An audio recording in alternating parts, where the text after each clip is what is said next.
अगर जीवन के हर कदम में जीतना चाहते हो ना तो दोस्तों बल से ज़्यादा बुद्धि का इस्तेमाल करना सीखो। क्यों? क्योंकि बल लड़ना सिखाता है और बुद्धि जीतना। नमस्कार दोस्तों, मैं ज्योतिष आचार्य वासुदेव मिश्रा आपका अपने चैनल सत्य की खोज में हार्दिक अभिनंदन करता हूं।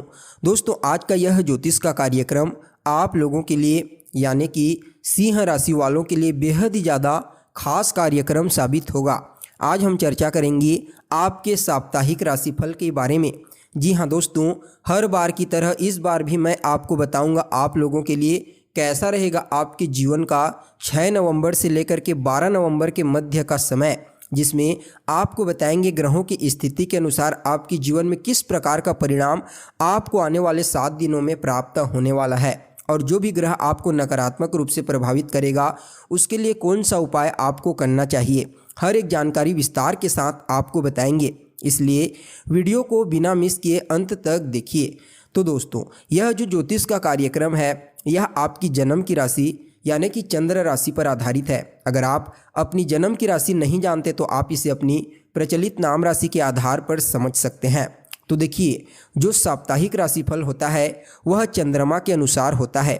अगर इस सप्ताह चंद्रमा के गोचर के बारे में बात की जाए तो दोस्तों, चंद्रमा, क्योंकि चंद्रमा मन के कारक होते हैं, हम जो भी सोचते हैं वह हम अपने कर्म में इम्प्लीमेंट करते हैं, इसलिए चंद्रमा की स्थिति का ज्ञान होना अत्यंत आवश्यक है। तो देखिए, 6, 7 और 8 तारीख को चंद्रमा सिंह राशि में गोचर करेंगे यानी कि आपकी राशि में। लेकिन यहाँ पर शनि की दृष्टि भी चंद्रमा के ऊपर देखने को मिलेगी। तो एक बात स्पष्ट रूप से आपको बोलना चाहेंगे, 6, 7 और 8 तारीख को आपको अपने मन पर, अपने क्रोध पर नियंत्रण रखने की आवश्यकता है। डिप्रेशन से बचने का प्रयास करें।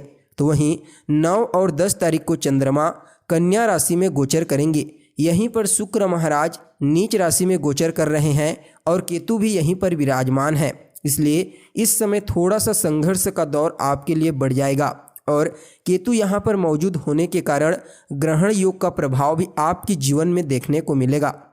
तो ऐसे में दोस्तों, इस समय आपको किसी भी हाल में, किसी भी परिस्थिति में घबराने से बचना चाहिए। जबकि 11 और 12 तारीख को चंद्रमा तुला राशि में गोचर करेंगे, जहाँ पर पहले से ही सूर्य और मंगल गोचर कर रहे हैं। यहाँ पर चंद्रमा मित्रवत व्यवहार करते हैं, तो ऐसे में इस समय कई मामलों में आपको लाभ मिलेगा। तो देखिए, गोचर कुंडली में आपकी राशि से यानी कि सिंह राशि से शुरुआत में ही चंद्रमा आपके लग्न भाव में बैठ करके आपको मेंटल पीस प्रदान करेंगे, मानसिक शांति आपको प्रदान करेंगे। इस समय आप अपने जीवन के ठोस और बड़े बड़े निर्णय ले पाएंगे।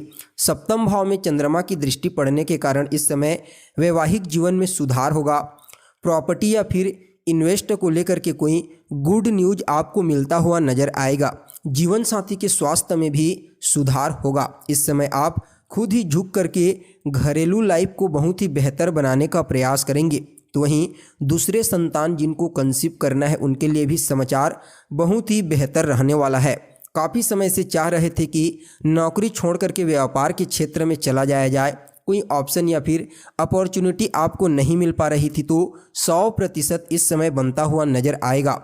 जो भी आपके प्रतिद्वंदी हैं यानी कि आपके दुश्मन हैं, जो बिल्कुल भी आपको परेशान कर रहे थे अभी तक, 6, 7 और 8 तारीख को आपके सामने बिल्कुल भी नहीं टिकेंगे और विवाह का कोई रिश्ता भी इस समय आ सकता है जो आपके विवाह को सेट करने में आपकी मदद करेगा। जबकि दोस्तों 9 और 10 तारीख को चंद्रमा आपकी कुंडली के 10वें भाव में विराजमान हो जाएंगे। धन भाव में चंद्रमा का धन भाव में विराजमान होना आपके लिए अच्छा रहेगा। इस समय धन धान्य से आप परिपूर्ण होंगे। विदेश यात्राओं के लिए भी लाभ की संभावना इस समय बनती हुई आपको नजर आएगी। इस समय विदेश यात्रा के लिए समय बेहतर है। जहां पर भी आपका मोटा पैसा फंसा हुआ था वह भी इस समय आपको निकलता हुआ दिखाई देगा।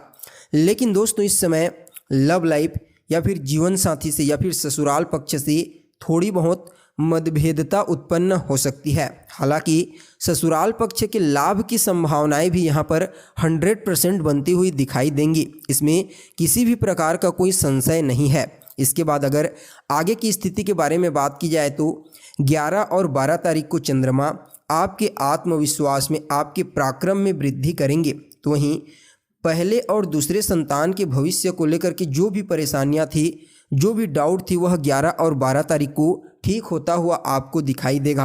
काफ़ी समय से सीनियर का सपोर्ट भी आपको नहीं मिल पा रहा था, इस समय सीनियर आपके सपोर्ट में रहेंगे। अगर आप यात्रा करना चाहते थे, विदेश यात्रा जाना चाहते थे या फिर नौकरी से संबंधित कोई यात्रा करना चाहते थे, तो दोस्तों वह यात्रा इस समय आपका सफल होता हुआ नजर आएगा। इसके अलावा 11 और 12 तारीख को आप सभी प्रकार के कर्ज से मुक्त भी हो जाएंगे। अगर आपने किसी से कर्ज ले रखा हुआ है तो 11 और 12 तारीख को आपके पास कोई ऐसा ऑप्शन होगा कि आप अपने सभी प्रकार के कर्जों का चुकता कर देंगे। इसके अलावा कहीं यात्रा या फिर घूमने फिरने के लिए भी आप जा सकते हैं। परिवार या फिर रिश्तेदारों के पास आपका जो धन फंसा हुआ था वह निकलेगा। दूसरे विवाह को लेकर के भी यह जो समय है बहुत ही उत्तम कहा जा सकता है। इस समय पुराने मित्रों का सहयोग आपको प्राप्त होने वाला है और काफ़ी समय से जो लव लाइफ में खराबी चल रही थी इसमें भी सुधार होगा। इस समय अपनी भौतिक सुख सुविधाओं को लेकर के कुछ वस्तुएं आप परचेस कर सकते हैं या फिर अचानक ही संपत्ति बिक्री को लेकर के या फिर किसी रिश्तेदार से कोई ट्रांजैक्शन को लेकर के उस क्षेत्र में आपको धन प्राप्ति के लिए बेहतर ऑप्शन इस समय प्राप्त होने वाले हैं। तो वहीं दोस्तों 11 और 12 तारीख को आप उच्च शिक्षा ग्रहण करेंगे, चाहे किसी भी जगह पर आप एडमिशन लेना चाहते हैं वह आपका पूरा हो जाएगा। यानी कि 11 और 12 तारीख का जो समय है यह आपकी शिक्षा के दृष्टिकोण से अत्यंत ही श्रेष्ठ कहा जा सकता है। इसके अलावा दोस्तों अगर आप लॉटरी, शेयर, सट्टा में धन निवेश करने के बारे में सोच रहे हैं, आप चाहते हैं कि लॉटरी में पैसा लगा दूं, शेयर में पैसा लगा दूं, तो उसके लिए यह दिन 11 और 12 तारीख का दिन अच्छा कहा जा सकता है। आपके लिए लाभ की संभावनाएं बनती हुई नजर आएंगी। इस समय 100% आपको इसका सकारात्मक परिणाम प्राप्त होगा। यानी कि धन के दृष्टिकोण से यह जो सप्ताह रहने वाला है 6 नवंबर से लेकर के 12 नवंबर तक का समय आपके लिए काफ़ी अनुकूल कहा जा सकता है। इस समय आपके जीवन में धन आने के कई मार्ग खुल जाएंगे। इसके अलावा दोस्तों यहाँ पर दूसरे भाव में जब चंद्रमा गोचर करेंगे तो काल पुरुष की कुंडली में दूसरे भाव में उच्च के समान परिणाम प्रदान करते हैं। तो ऐसे में पैतृक संपत्ति से तो लाभ आपको होगा ही, साथ में इस समय आप अगर अपनी अचल संपत्ति को कहीं पर निवेश करना चाहते हैं, अचल संपत्ति के द्वारा कोई कार्य करना चाहते हैं, तो उसके लिए भी दोस्तों यह जो सप्ताह रहने वाला है आपके अनुकूल साबित होगा। यानी कि कुल मिलाकर के देखा जाए तो धन के दृष्टिकोण से, पारिवारिक रिश्तों के दृष्टिकोण से यह सप्ताह आप लोगों के लिए यानी कि सिंह राशि वालों के लिए काफ़ी अनुकूल कहा जा सकता है। लेकिन फिर भी इस सप्ताह को बेहतर बनाने के लिए आपको कुछ उपाय भी अवश्य करना चाहिए। तो दोस्तों देखिए, रोजाना माता लक्ष्मी को आप 1 पीस काजू का भोग लगाइए और स्वयं ही प्रसाद के रूप में उसे ग्रहण करके किसी भी कार्य के लिए निकले। आप देखेंगे यह जो पूरा सप्ताह है आपके अनुकूल रहेगा। तो दोस्तों कैसी लगी आपको जानकारी, कमेंट कीजिए, लाइक कीजिए और बने रहिएगा हमारे साथ। फिर मिलते हैं एक नए और ताज़ा एपिसोड में। तब तक के लिए नमस्कार।